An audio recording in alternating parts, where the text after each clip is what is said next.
Okay, this is an example of problem number 3, and we have a comparative income statement for Bob Company, and we're given figures for the income statement for this year and last year. And we are asked to express each year's income statement in common size percentages. All that means is we're putting everything in terms of sales. So for example, our cost of goods sold for this year is $4,200,000. We're going to divide that by sales, 5.8 million. That would give us 72.4%. Gross margin was 1.6 million. Again, we divide that by our sales of 5.8 million and we get 27.6%. What you'll notice is if you take your gross margin and cost of goods sold and add them together, it's going to equal your sales. Last year, I just did the very beginning of last year just to show you it's the same thing. You're looking at last year's figures. We would take our cost of goods sold from last year of 3.5 million and divide it by our sales from last year of 5 million, and that would be 70%. And we would take for a gross margin 1.5 million divided by 5 million, and that will be 30%.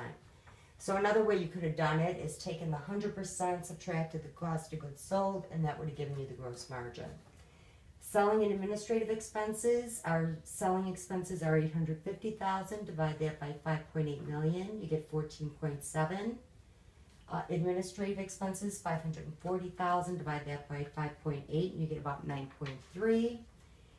If you added these two figures together, the selling and administrative expenses, you'd get total selling and administrative expenses of 24%.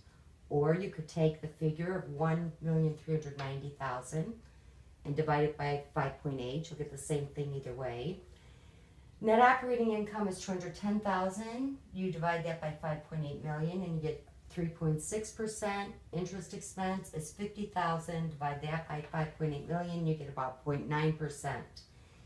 So our net income before taxes is about 2.7 or 2.8%. The reason you don't have this in your homework, but for us, due to rounding, if you actually take the 160,000 and divide it by 5.8, you'd get one figure. If you take 3.6 and subtract 0.9, you'll get another figure. So I just listed them both. But you don't have that problem with rounding in your homework. But basically, that's all you're doing for this year and last year. The next two questions, I'm not going through them. I just basically gave you all the formulas and any information you need to complete all the ratios. And that's what 4 and 5 are, all ratios. The final exam, instead of issuing through Connect, because you never know if there's going to be a problem at some point, I'm going to actually attach it as an email and send it to you sometime early in the week. Hopefully by Wednesday at the latest, and you'll have a whole week to complete that. It needs to be returned by July 2nd, on Tuesday, July 2nd.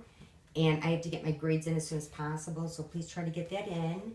And if you have any questions, please call me. There's some problems that are exactly like our homework or quiz problems. Others are not exactly like them, but they're similar enough where you should be able to figure it out. And if you have a question or problem, always feel free to call me. And I enjoyed our 7 weeks together. I hope you learned a lot. You all did a wonderful job in class. And I hope you have a safe and happy 4th of July and the rest of the summer.